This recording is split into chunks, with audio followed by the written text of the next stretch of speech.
Hello and welcome to another episode of the DVD Graveyard. Tonight we're going to be taking a look at Thanksgiving, directed by Eli Roth. This movie came out in 2023, and I know I'm a day late to this movie. I had a lot of stuff going on yesterday. I had to work, and then I had family stuff going on, of course, and so I'm a day late, but better late than never, I guess, as they say. And this is a movie that I've been wanting to talk about and wanting to see for 18 years now at this point. When it had come out, it had been 16 years since we got the first trailer, which we'll talk about that in just a minute. We'll get in some more on that. And I got this movie. I have this DVD, just kind of a basic DVD of it that I got last year. I believe my wife got me this for Christmas, and I waited all year to watch this movie because I wanted to watch it, of course, on Thanksgiving. Because of course, when else would you watch this movie? It's the perfect time to check this out. So I waited all year. I think I did watch it one other time, but I didn't really watch it. I just kind of had it on the TV, and then I had some stuff I had to do around the house, so it was just kind of playing in the background. So I didn't really get to pay attention to it. But last night, me and my wife, after we got home from my parents' house, eating dinner and stuff, which I got miserably full. I'm surprised I was able to make it through this whole movie. We sat down to watch it, all the way through. I think that I mainly just kind of overhyped it in my own head. Again, I'll touch on that more in just a minute, but I've heard so many mixed things about this movie over the past year. I've heard some people saying it's great. I've heard more often than not people saying it's great. And then, of course, I've heard a few people say that it's not great and blah, blah, blah. And so I was, when I sat down to actually watch this, like I said, I think I had my expectations were just set a little bit higher. But I don't know. I don't want to come across as, I didn't hate this movie and I didn't dislike it. I think I was a little disappointed. I just think it didn't really live up to the hype for me. But again, we'll talk about that more here in just a minute. I'm going to read the back of the plot synopsis of this. I'm not going to dig too deeply into this movie because it is still fairly new. It came out in 2023, like I said, so I'm not going to give anything away. I'm just going to kind of touch on it briefly. So, after a Black Friday riot ends in tragedy, a mysterious Thanksgiving-inspired killer terrorizes Plymouth, Massachusetts, the birthplace of the holiday. Picking off residents one by one, what begins as random revenge killings are soon revealed to be a part of a larger, sinister holiday plan. Will the town uncover the killer and survive the holidays, or become guests at his twisted holiday dinner table? Bum, bum, bum. At the front, it says Eli Roth at his best, a bloody blast, wildly fun. A new horror classic, what Bloody Disgusting had to say about it. So, of course, Eli Roth directed Cabin Fever. That's one of my favorites by Eli Roth, and he's also done Hostel, which was a really great movie. Back in the day, I think it was around this time, around 2005, 2006, 2007, somewhere around in there. So this movie, if anyone is unaware, for one reason or another, in 2007, Robert Rodriguez and Quentin Tarantino basically teamed up, and they released Grindhouse, which was a movie that was a double bill of Planet Terror and Death Proof. It was two, completely different films that were paying tribute to sort of the old kind of Grindhouse style exploitation film. So, and if you don't really know what the Grindhouse theaters are, so Grindhouse, it wasn't a specific kind of theater. It mainly refers to the theaters from 42nd Street that Quentin Tarantino talks about, quite often. But they were just these theaters, and him and Robert Rodriguez, kind of grew up on this stuff. They were these old school kind of theaters, especially kind of during the 70s and 80s, where you could go and watch these sort of exploitation films that you wouldn't normally see, and you could pay, like 99 cents and you could get in to watch a double feature, or, you could pay a certain price and you could have an all night film marathon. You could go in there all night and just watch these crazy movies. And like I said, it was where you could see movies that you normally wouldn't really see, of course, this is way, before the internet was a thing. So, you didn't really have a lot of, access. A lot of these movies are a lot more well known now. But back then, this was really all you had. And, that was these theaters were places where you could see, things like the New York Ripper, Humanoids from the Deep is another one that kind of comes to mind. Or, definitely more extreme stuff like something like Cannibal Holocaust, or Cannibal Ferox, I Spit on Your Grave, movies like that, in the kind of exploitation genre. Now, it wasn't all just horror films. There's a lot of sort of action and blaxploitation and a lot of sex movies, around this time. But that's where you went to see these things, and they're they're long gone now. I mean, there are some places that they still kind of, to keep in the grindhouse kind of spirit, they celebrate and have, I think there's a theater I was reading about that has grindhouse nights or something like that, where you can, they'll do the double features and stuff. And I love the whole double feature thing. You go in and pay a certain price and see two completely unrelated movies that you would never really see before, see anywhere else.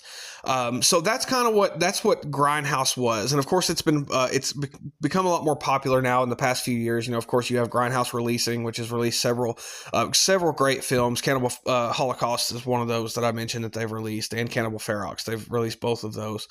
So that was kind of their love letter to that era of film, and I'm kind of a little bit of a Grindhouse junkie in a way. I mean, I haven't seen them all because there's just, the list goes on and on and on of movies, of these kind of exploitation movies. You can sit here and talk about it all day. But I'll touch on that more here in just a little bit. So whenever you went to see one of these, to one of these theaters, you would get these previews of coming attractions, and it would be all these just crazy, wild trailers that, for movies that you'd never think in a million years, would exist.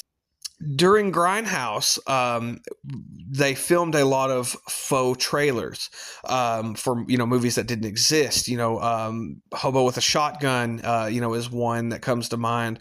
Machete, the Robert Rodriguez film, which both of those have gone on to actually become films. Even Rob Zombie did one, Werewolf Women of the SS, with his wife, of course, in the trailer. It always stuck out to me, and that was Thanksgiving, directed by Eli Roth, this faux trailer. And it was this super cool trailer. I mean, it was something that I'd always wanted, because there's really not a lot of Thanksgiving horror films or Thanksgiving slashers, and it was something that I always wanted. And so I was so excited because, I was like, oh my God, I want this to become something. Just like Machete, I was so excited whenever I saw the trailer for Machete. I wanted that to be an actual film so bad. And of course we did get Machete, and I do enjoy that movie. Same thing with Hobo with a Shotgun. I like that movie, even though it's a weird, wild, kind of strange movie. But I enjoy that one too. But this is one that I waited for so long, and I was so hyped, and that trailer is so cool. Like, I can even hear in my head now, the Thanksgiving this year, there will be no leftovers, in that kind of, that Grindhouse kind of style. And it had the music from Creepshow, it had that score in it. And it was just such a cool idea. Like, I was so just enamored by that trailer, and I've watched it so many times over the years. And then a few years ago, I remember I heard that it was announced that Eli Roth would be making Thanksgiving. And my first thought in my head was like, oh no. Like, oh shit. Because Eli Roth, he is a great director, but he is kind of, I don't want to say that he's fallen, I don't know. Like, his movies are just not the same. Like, from like Cabin Fever and Hostel are excellent horror films. And then he did Green Inferno, which is kind of, again, sort of a tribute to a Grindhouse film. And I do like Green Inferno, but that's, it left a lot to be desired. I'll talk about that, another time. But So I heard he was doing Thanksgiving finally, and I was just kind of like, shit, because I kind of, sort of kind of knew what to expect. I knew it wasn't going to be anything like the trailer, but of course I held out hope, because a lot of these films have come to fruition. Like I said, Hobo with a Shotgun, and there are a lot of these grindhouse kind of style movies, and like one that comes to mind off the top of my head is like Hatchet. That is a sort of, it doesn't have that kind of grainy look to it, but it's definitely in the spirit of an old 80s kind of grindhouse horror film. House of the Devil, that's another one that has that kind of grindhouse aesthetic to it, which is a great film, excellent film. Even the first Terrifier, is sort of has that grindhouse feel to it. I will say that the short that was done in All Hallows Eve, the Terrifier short, is way more grindhouse, and I really like it. And honestly, I like that short better than I like the first Terrifier film. Which, that's kind of a discussion for another time. So I kind of held out hope, because I knew how a big Terrifier was, and I was like, maybe this is going to go back to the roots of the trailer, and of course it didn't. It is definitely a very kind of modern slasher. Now, that's not a bad thing necessarily. I'm not saying that in a bad way. I will talk more about that in just a minute. So I'm going to go over the movie, like I said, just kind of briefly. I'm not going to give anything away, because it is fairly new.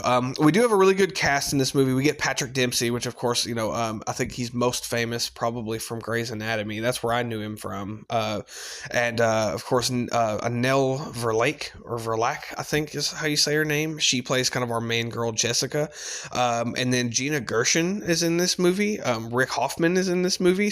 So I was, again, very hopeful, and like I said, I'm not gonna give too much away, but I'm just gonna kind of briefly talk about it. So basically, what happens is in this movie, at the very beginning, there is this store called Right Mart, which is basically Walmart, more or less. Even the signs look the same. So there is a crowd of people outside waiting to go in for the Black Friday sales, which Black Friday isn't really like this anymore, not in my town anyway. And it's never really been violent in my town necessarily, from what I recall, but I do remember it being super busy. And that was kind of the fun of going out on, to go Black Friday shopping is, you're like, oh, this could be potentially dangerous, in a way. But yeah, so they're all waiting to get into this store, and waiting for the gates to open. And this group of friends, Jessica and her friends, she is the daughter of Rick Hoffman, who owns the store. He's kind of the store owner, and so they're able to sneak in and kind of get in there early. And of course, the crowd, it kind of pisses them off. So the crowd just kind of loses their mind, and they kind of riot, and they break into the store. Things are getting broken and thrown around, and people are getting punched and kicked, and several people die. One of the group, he breaks his arm, just a lot of bad shit happens.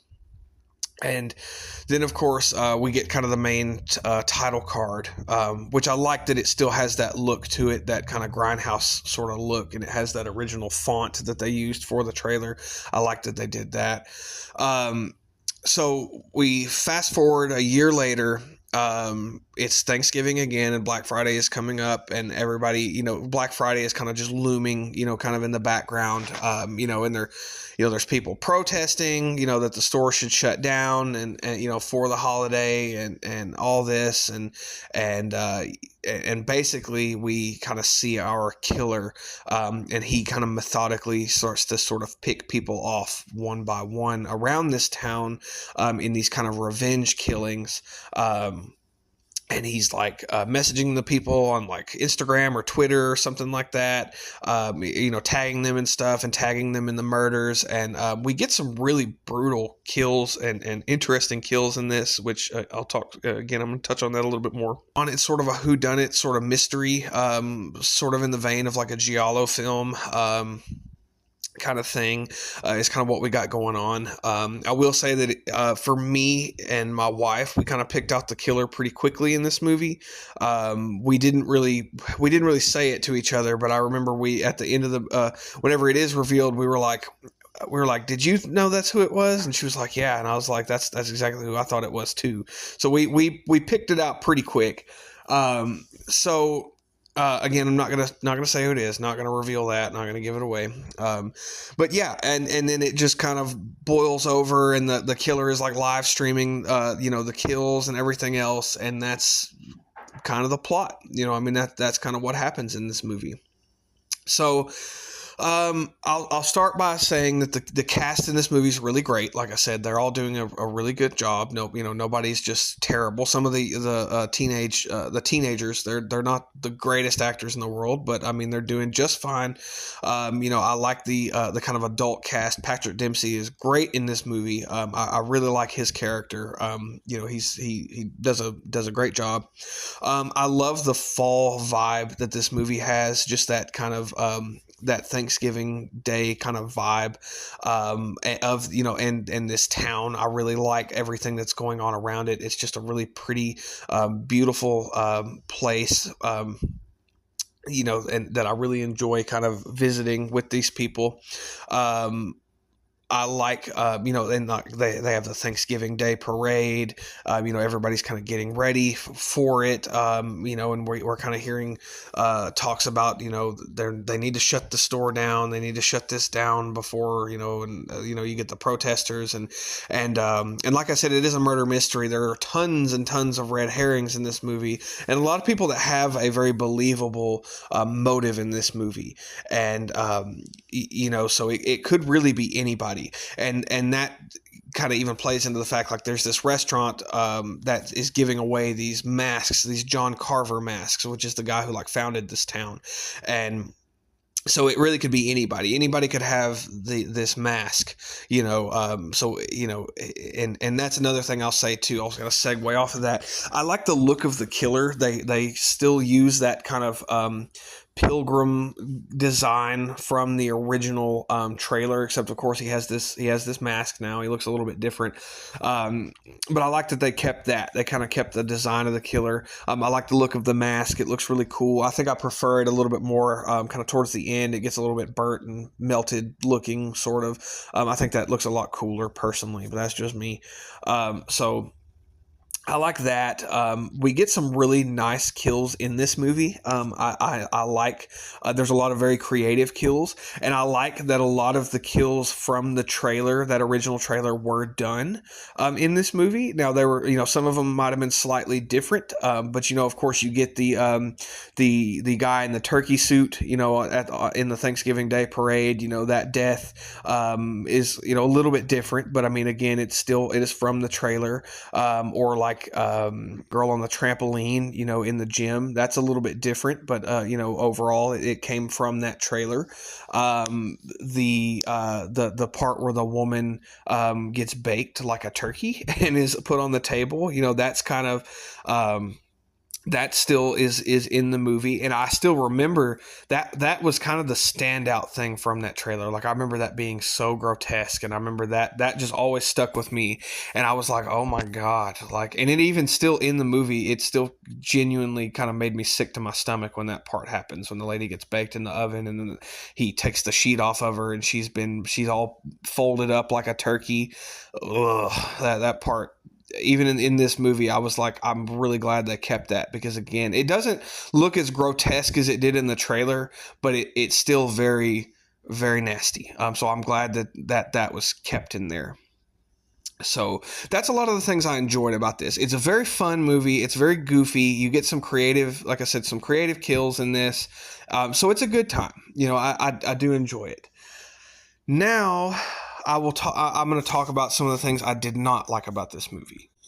So, speaking of the kills, there are several uses of CGI in this movie for the kills in this, which I mean, it's not just this movie. I mean, this is not the only movie that does this, so I'm not hating on it for that reason. But especially for a slasher, and based off of, again, my expectations from that original trailer, just really bummed me out. Because, again, looking at something like Hatchet or Terrifier, something like that, that's all practical. And it's so great. Like, I will always, always, always take practical effects over CGI. And the CGI is not terrible, like, by any means in this movie, but it's noticeable whenever it's on screen. Like, I definitely notice it whenever it happens. And that's a shame, because this movie has so many instances of really excellent practical effects. I mean, there are several great practical effects in this movie. And again, this is coming from the guy who did, Cabin Fever and Hostel and Green Inferno, which Green Inferno had some dodgy CGI parts in it as well. I don't know. It just kind of took me out of it. Like, and that makes it even more jarring whenever you see something that looks really damn good and you're like, why did you do this with CGI? I really wish you would have just kept, done this practically. It would have been so much cooler. Personally, I would have loved it.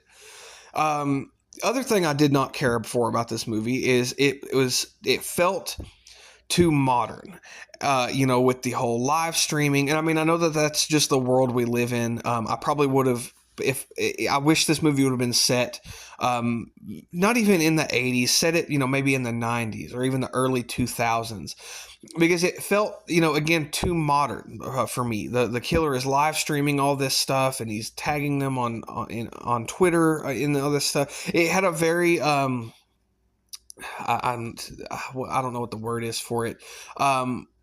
Social media played a big part in this movie, and I didn't really like that. It just kind of it took me out of it a little bit. It didn't really do it for me. I don't really like whenever movies. I guess it really depends on the movie, but I don't really like whenever social media kind of plays a big part in a film, like especially a slasher film. Like when I don't know. It just wasn't really my thing. And that, leads me into the next thing I was going to say is this movie just looks too clean, and too crystal clear. Whereas, again, me waiting so long, watching this trailer over and over again, and it has that nasty kind of grindhouse look to it. It's fuzzy looking, and it's got the audio is popping and cracking, and sometimes the screen will kind of, you still get the cigarette burns up in the corner where they would splice the film, stuff like that. I love that. That really adds to the aesthetic. So I really wish it had that aesthetic, and I've heard people say that the movie probably wouldn't have done as well if it had that aesthetic to it.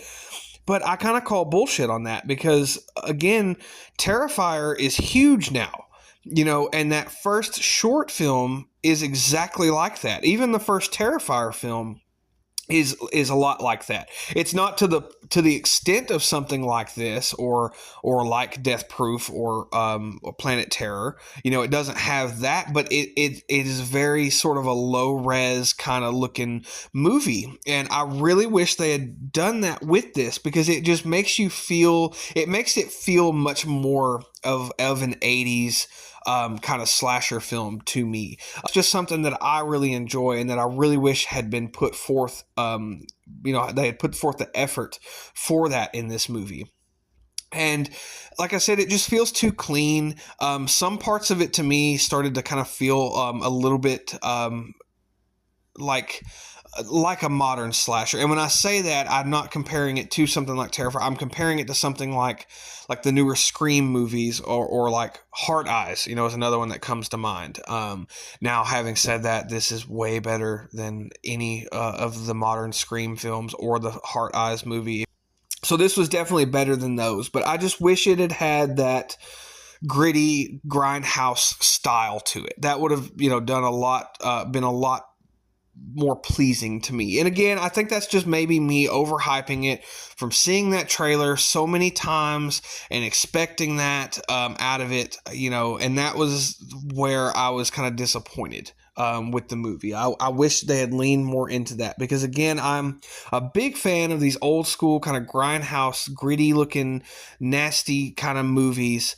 Movies like Up from the Depths, is one that I really like. That kind of has that style, or Galaxy of Terror, Forbidden World, or Mutant, as it's called. As it's also alternately titled.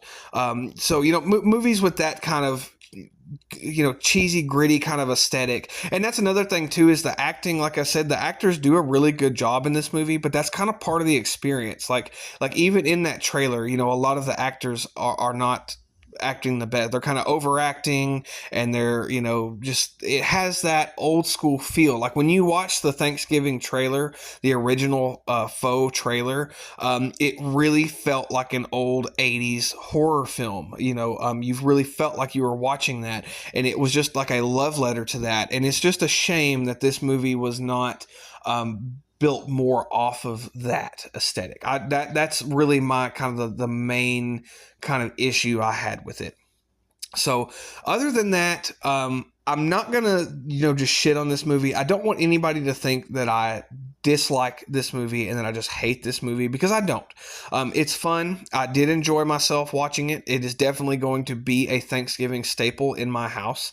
I can see why people enjoy it. I'm definitely not going to fault anyone for saying that they really like it, or even saying that it's their favorite slasher film, over the past decade. It's not mine necessarily, but I can see someone saying that, because it is a good film. But again, that's just me. Like, if you're a fan of that original fake trailer and that's what you're expecting, and you've not seen this yet, and you're going into it hoping it's going to be just like that, you will be disappointed. Because I remember even after the movie was over last night, my wife loved it. She was all about it. And again, we both had fun watching it.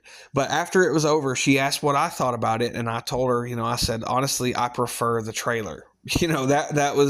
I preferred the trailer. That was really all I had to say. But I did, say, it was fun. I enjoyed it. I'm glad we watched it. I'm glad you got that for me. It's a good addition to the collection. I'm happy to have it. And I guess I should say that I'm happy to even have this movie. I'm glad that it has come out and come to fruition. Even though, I kind of have those, a few, complaints about it. I am glad that they took a lot of stuff from the trailer, even though it was a little bit different. So, it still had some of that stuff that I was really excited to see from that trailer. But yeah, that's just kind of my thoughts on it. I probably won't watch it again until next Thanksgiving. Like some other films, like I think Halloween 2, I think I even said in my video, I watch Halloween 2 kind of throughout the year. Terrifier I watched throughout the year, things like that. A Black Christmas I watched throughout the year. So but I don't think that this will be one. I think this will just definitely be a Thanksgiving staple for me, and that's fine. There's nothing wrong with that at all. So definitely go out and check out this movie if you're a fan of, like I said, if you were a big fan of that trailer and you're expecting that, you will be disappointed. But if you're just going into it with an open, fresh mind, you're not relying on it being like the trailer, and you just want a good, new, kind of modern day slasher film, you will really enjoy this. It is definitely better than, like I said, any of the past Scream movies that have come out in the past couple of years. Heart Eyes, is better than that. I don't think it tops any of the Terrifier films for me. I still prefer those movies, but I think it's fine. I think it does perfectly fine. It is enjoyable, fun watch. So I hope you enjoyed this video. I hope everyone had a great holiday, and has a good Black Friday, catches any of those deals that have been going on for the past week or so, because Black Friday is like a week-long event now. But yeah, so stay tuned for the next video, and hope everyone has a great night, and goodbye.